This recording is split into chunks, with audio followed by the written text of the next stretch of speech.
Thanks, Shraddha. Just pull up Hinduja Global Solutions for you. That stock continuing to crack is now down almost 8.5%. We saw earnings coming out. That hasn't played out well, and we're being joined by the management.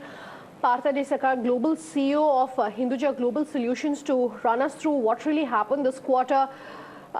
Partha, thanks so much for speaking with us on Bloomberg TV India. I have my colleague Hiral who's joining me on this conversation. I want to start by talking about your PAT. I noticed that both on a Q-on-Q and on a Y-on-Y basis, it is down. Q-on-Q, you've taken a knock of about 61%. What really has happened?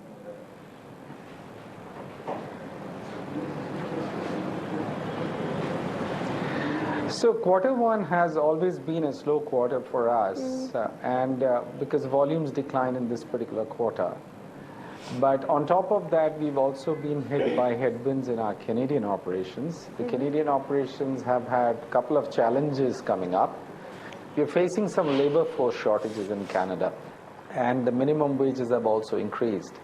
Now, we haven't yet got compensatory increases in the prices from our clients for that particular contract, even though that's one of our largest clients. There's also been a withdrawal of some tax credits that we used to get for employment generation in Canada. That has also been withdrawn last year. So the impact of all of that has actually played up in the Canadian geography, pulling down the profitability of the rest of the operation. So while business in the rest of the geographies are doing fine and actually growing very well, it's the weight of the Canadian underperformance that is pulling our overall numbers down. So that's the short story of what's happened to the margin in quarter one. Hi, Mr. Partha. This is Hiral on this side. Now, as you mentioned that Canada has been muted, how are the other geographies doing in terms of where US is concerned? If you see a breakup in terms of where domestic and international business is concerned, we have seen concerns over the domestic business as well in terms of where revenues are panning out. So if you could just take us through that as well.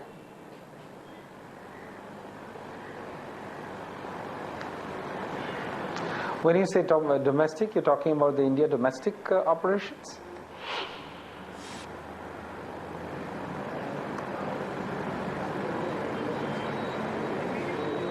That's right, sir. We are talking about the Indian domestic business. Your question wasn't clear to me. So as you said that, Canada has been a concern for you all this while. But if you see the breakup in terms of where your revenues are concerned, in terms of where the domestic as well as the international business are concerned, we have seen a degrowth on the domestic end. So what are the concerns that you're seeing in terms of where domestic India business is concerned?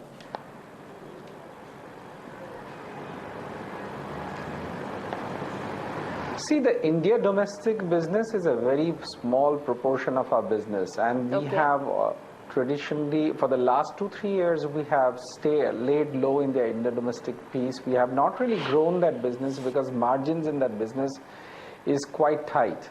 So that's been a deliberate strategy to go slow on that particular business. But if you look at the rest of the business, we've just won 2 huge contracts in UK for the public sector. That's about $10 million each. That's about $20 million in just annual business revenue from UK.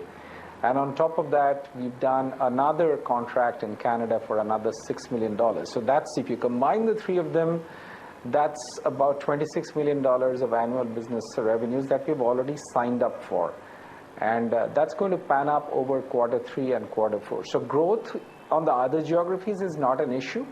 The margin impact that you're seeing is essentially on account of the headwinds that we have in Canada. By the end of this year, we believe that our margins are going to improve. So we're not really seeing this as something that is permanently. It's just a temporary blip in our margins is the way we are looking at this. So by when do you expect recovery to set in, Partha? If you look at how the rest of the IT industry this quarter has panned out, well, there were some concerns expressed by some of the companies saying they would see possibly a margin and a profit hit. It has been a fairly good quarter. So by when is it going to be another 1 or 2 quarters before you can sort of go back and regain some of what you've seen in terms of losses this quarter? No, our margin. Yeah, so by quarter 2 itself, the margins will start improving from where we are in quarter 1.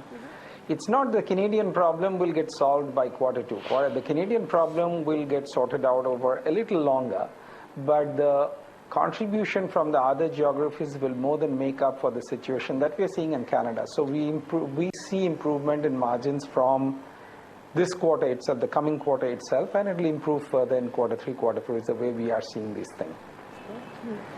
Additionally, sir, we are seeing some bit of weakness in terms of where rupee is concerned as well.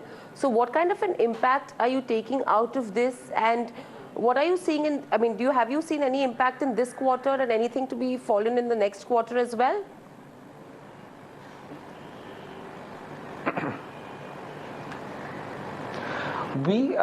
Our 34% of our revenues have cross-currency impact. So it's about 18% of that is Indian rupee and another 18% is Philippines peso. The Philippines peso has held up reasonably well. It's the Indian rupee that has depreciated. In quarter one, we did not get too much impact of that, but I believe that if it stays, then it will probably help us in the margins for the quarter two, quarter three, and quarter four timeframes. All right, Partha, thank you so much for speaking with us. That's Hindustan Global for you. That stock trending lower now, about just over 8.5% lower, on the back also of what we're seeing in terms of the rupee movement, the worst performing EM currency. Just pull up the rest of the IT pack for you as well to tell you how that's panning out in very mixed trade. You had seen IT that had been gaining for about 1 or 2 days. Today, Infosys is up about 0.7%. You have a TCS, however, that's down 0.3%. And some of your other stocks, HCL Tech, still holding on to gains, and we could possibly see the way the rupee has panned out in terms of their margins and pressure in a few quarters from now. That is one sector which is in focus. The other sector, of course, is going to be other defensives like your pharma industry. That also has been gaining just a bit. We've seen good moves across the board.